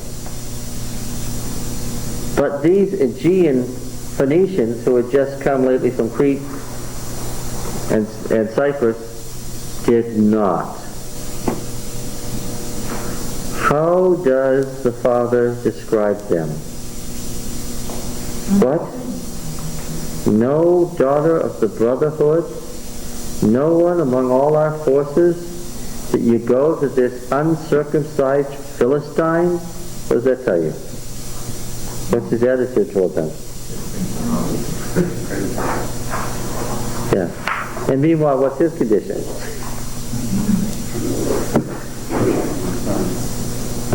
Are the Philistines more confused than he is? Can you get more confused than he is?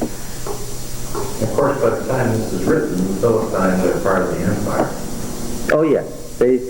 In fact, the city of Gath, which is going to come in for a real licking here, is David's most loyal city. And the Gittites are David's standing army where his giants come from. The 30 that's going to become David's inner army gather around Samson, full of irony. Yes.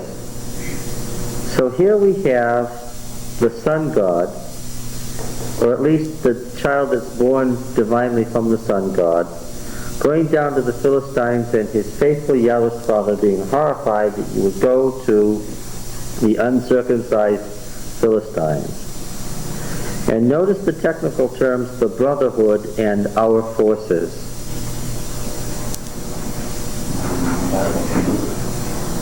Oh yes, how did it translate it? Kinsmen and people? No.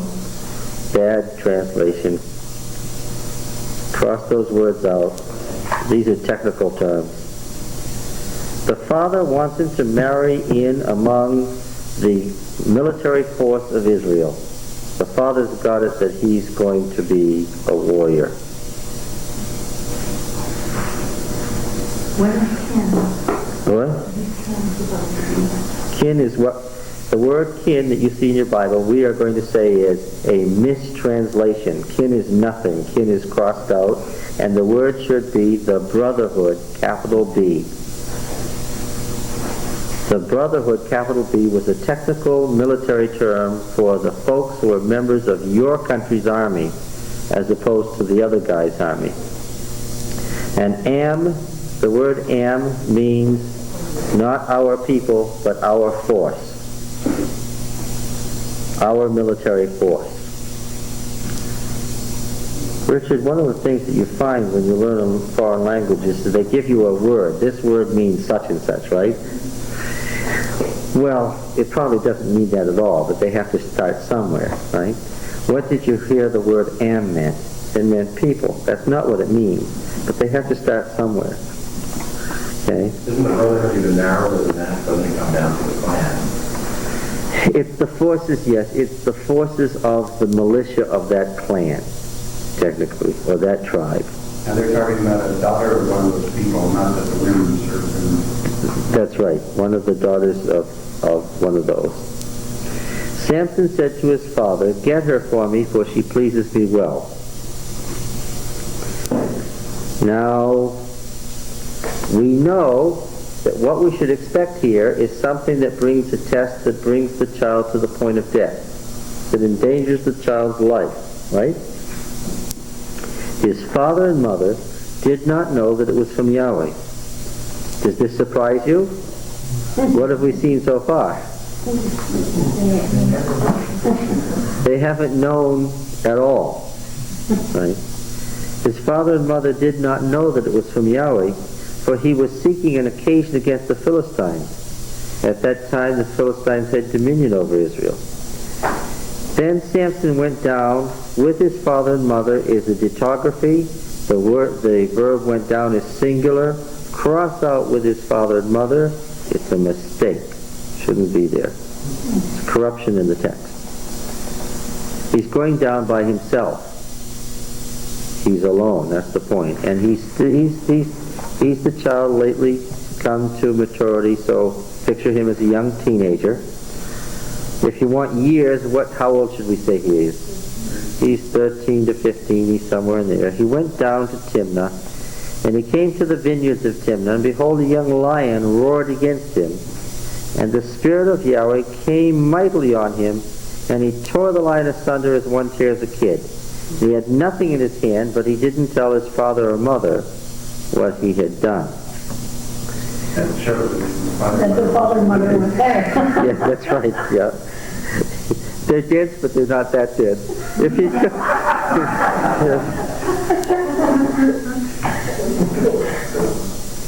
Then he went down and talked with the woman, and she pleased Samson well. After a while, he returned to take her. And he turned aside to see the carcass of the lion. Behold, there was a congregation of bees. Yes, that's what it says. There was a congregation of bees in the body of the lion, and their honey. that didn't have to be too long, a week or two. Yeah, right. They actually make that their honeycomb.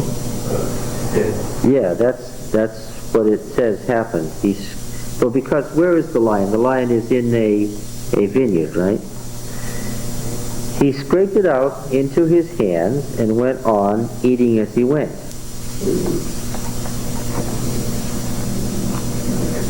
Good enough? Okay? It's okay to touch this body. Why? He killed it when the Spirit of the Lord came on him, which fit the rules of holy war. You sometimes see in the commentaries, he touched the carcass, this was violent. No. Not true. What about even being in a vineyard with that? Well, being in a vineyard is is very close to trouble, isn't it? But we're going to come to the trouble here. He went on eating as he went. And he came to his father and mother and gave them some to them, and they ate. This is obviously on his return home. But he didn't tell them he had taken honey from the carcass of the lion.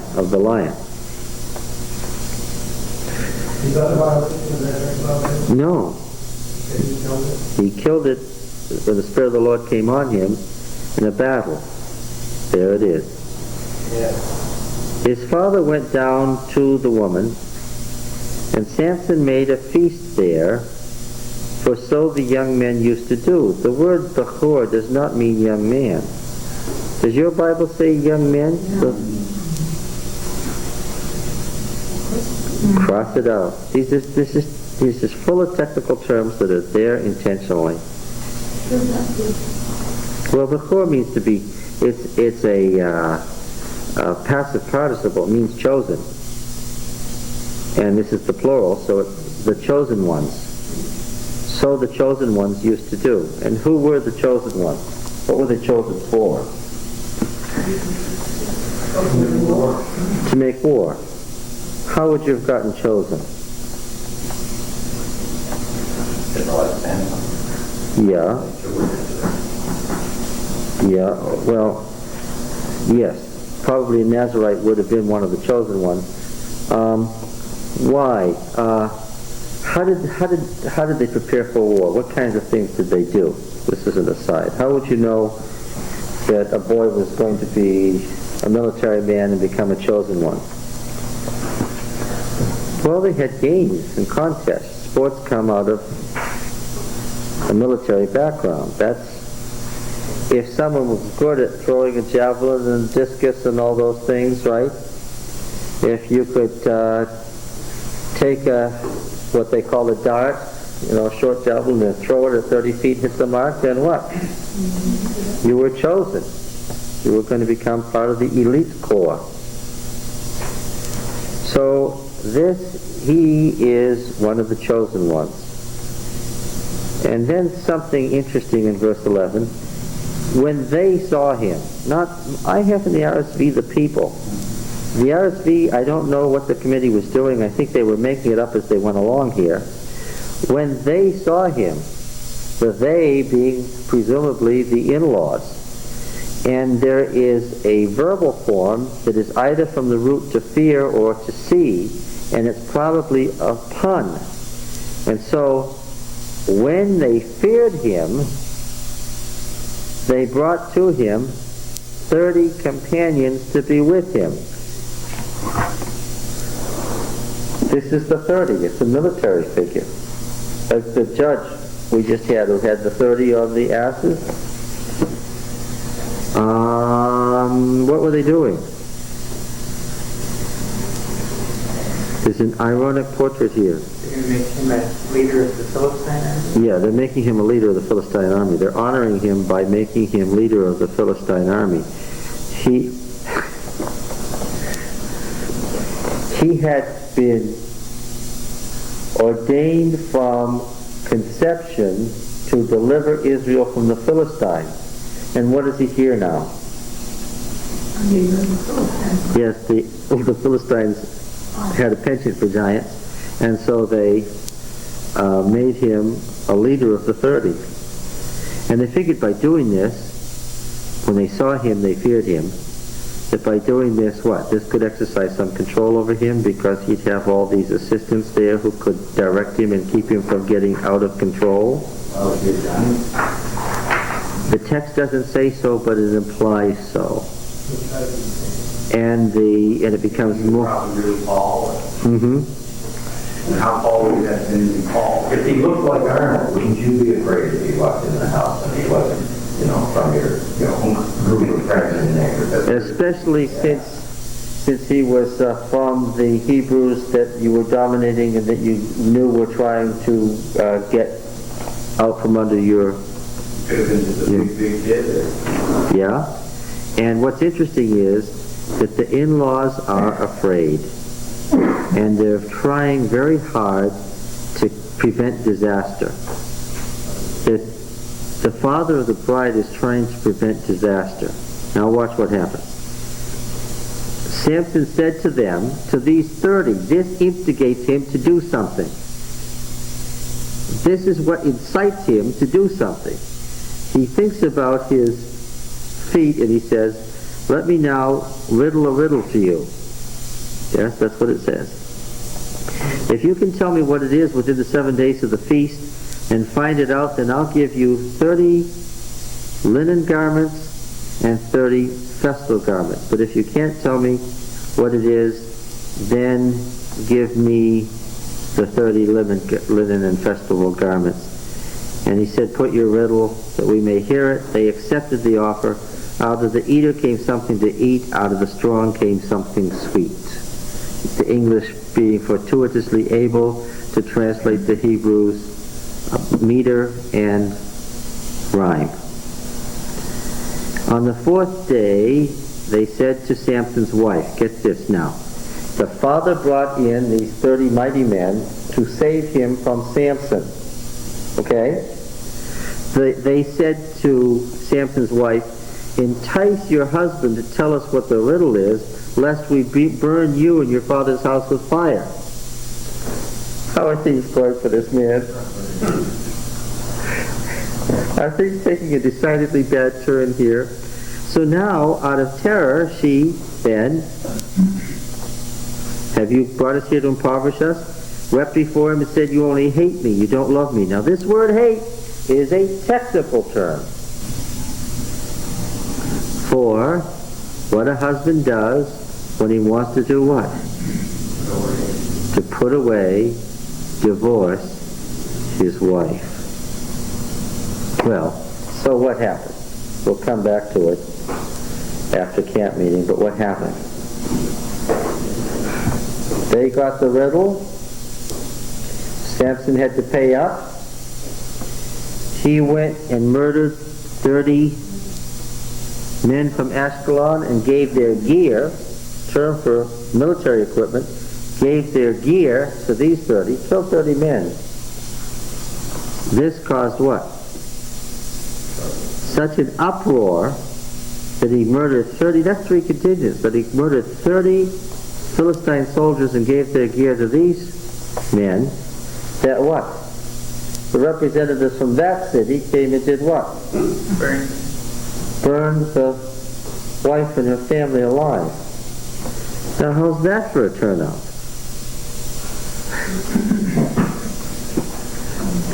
Talk about the best laid plans.